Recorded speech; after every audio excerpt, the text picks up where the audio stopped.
प्रिय मित्रों, आज हम बताएंगे कि शरीर जो है हमारा वो 5 तत्वों से मिलकर बना हुआ है। तुलसीदास रामचरितमानस में लिखे हुए हैं कि क्षिति जल पावक गगन समीरा पंच रचित यह अधम शरीरा। पृथ्वी, जल, अग्नि, आकाश और वायु, इन 5 तत्वों से यह शरीर बना हुआ है। प्राचीन समय से ही विद्वानों का मत है कि सृष्टि की संरचना जो है 5 तत्वों से मिलकर हुई है। सृष्टि में इन 5 तत्वों का संतुलन बना हुआ है। यदि यह संतुलन बिगड़ गया तो यह प्रलयकारी हो सकता है। जैसे यदि प्राकृतिक रूप से जल तत्व की मात्रा अधिक हो जाती है तो पृथ्वी पर चारों ओर जल ही जल हो सकता है अथवा बाढ़ आदि का प्रकोप अधिक हो सकता है। आकाश, वायु, अग्नि, जल और पृथ्वी को पंच तत्वों का नाम दिया गया है। माना जाता है कि मानव शरीर भी इन्हीं पंच तत्वों से मिलकर बना है। वास्तविकता में यह पंच तत्व मानव की 5 इंद्रियों से संबंधित है। जीभ, नाक, कान, त्वचा और आंखें हमारी 5 इंद्रियों का काम करती है। इन पंच तत्वों को पंच महाभूत भी कहा गया है। इन 5 तत्वों के स्वामी, ग्रह, कारक आदि के अधिकार क्षेत्र भी निर्धारित किए गए हैं। आकाश तत्व का स्वामी का ग्रह गुरु है। आकाश एक ऐसा क्षेत्र है जिसकी कोई सीमा नहीं। पृथ्वी के साथ साथ समूचा ब्रह्मांड इस तत्व का कारकत्व शब्द है। इसके अधिकार क्षेत्र में आशा तथा उत्साह आदि आते हैं। बात तथा कफ इसकी धातु है। दूसरा, वास्तुशास्त्र में आकाश शब्द का अर्थ रिक्त माना गया है। आकाश का विशेष गुण है कि इसका शब्द का संबंध हमारे कानों से होता है। कानों से हम सुनते हैं और आकाश का स्वामी ग्रह गुरु है। इसलिए ज्योतिष शास्त्र में भी श्रवण शक्ति का कारक गुरु को ही माना गया है। शब्द जब हमारे कानों तक पहुंचते हैं तभी इनका कुछ अर्थ निकलता है। वेद तथा पुराणों में शब्द, अक्षर तथा नाद को ब्रह्म रूप माना गया है। और आकाश का देवता भगवान शिव जी को माना जाता है। वायु के तत्व स्वामी ग्रह शनि है। इस तत्व का कारकत्व स्पर्श है। इसके अधिकार क्षेत्र में श्वास क्रिया आती है। बात इस तत्व की धातु है। धरती चारों ओर से वायु से घिरी हुई है। संभव है कि वायु अथवा बात का आवरण ही बाद में वातावरण कहलाती है। प्राचीन समय में विद्वानों ने वायु के 2 गुण माने हैं, वह शब्द तथा स्पर्श। स्पर्श का संबंध त्वचा से माना गया है।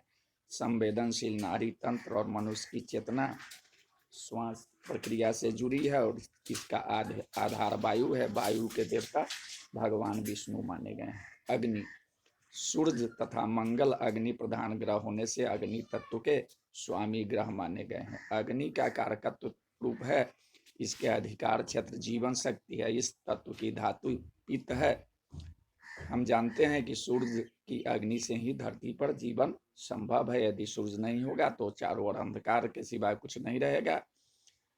और शब्द तथा स्पर्श के साथ रूप को भी अग्नि का गुण माना जाता है। रूप का संबंध जो है नेत्रों से माना गया है।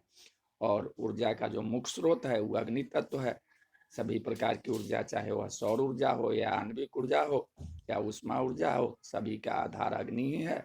अग्नि के देवता सूर्य अथवा अग्नि को ही माना गया है। जल तथा शुक्र दोनों ही जल तत्व ग्रह माना गया है। इसलिए जल के तत्व के स्वामी ग्रह चंद्र तथा शुक्र दोनों ही है। इस तत्व का कारकत्व रस को माना गया है। इन दोनों का अधिकार रुधिर अथवा रक्त पर माना गया है, क्योंकि जल तरल होता है और रक्त भी तरल होता है। कफ धातु इस तत्व के अंतर्गत आती है। विद्वानों ने जल के 4 गुण शब्द, स्पर्श, रूप तथा रस माने हैं। जहाँ रस का अर्थ स्वाद से है, स्वाद या रस का संबंध हमारी जीभ से है। पृथ्वी पर मौजूद सभी प्रकार के जल स्रोत जल तत्व के अधीन आते हैं। जल के बिना जीवन नहीं है।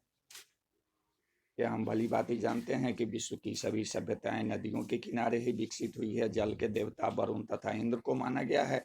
मतांतर से ब्रह्मा जी को भी जल का देवता माना जाता है। पृथ्वी का स्वामी ग्रह बुध है।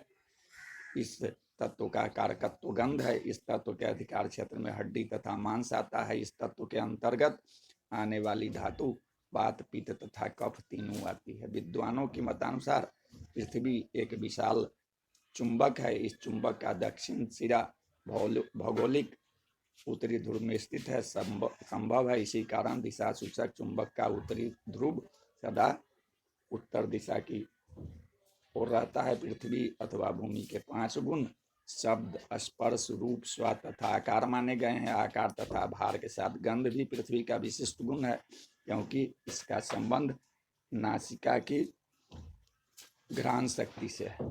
इन 5 तत्वों का प्रभाव मानव के कर्म, प्रारब्ध, भाग्य तथा आचरण पर भी पूरा पड़ता है। जल यदि सुख प्रदान करता है तो संबंधों की उष्मा सुख को बढ़ाने का काम करती है, और वायु शरीर में प्राण वायु बनकर घूमती है। आकाश महत्वाकांक्षा जगाता है तो पृथ्वी सहनशीलता और यथार्थ का पाठ सिखाती है। यदि देह में अग्नि तत्व बढ़ता है तो जल की मात्रा बढ़ाने से उसे संतुलित किया जा सकता है। यदि वायु दोष है तो आकाश तत्व को बढ़ाने में यह संतुलित रहेंगे।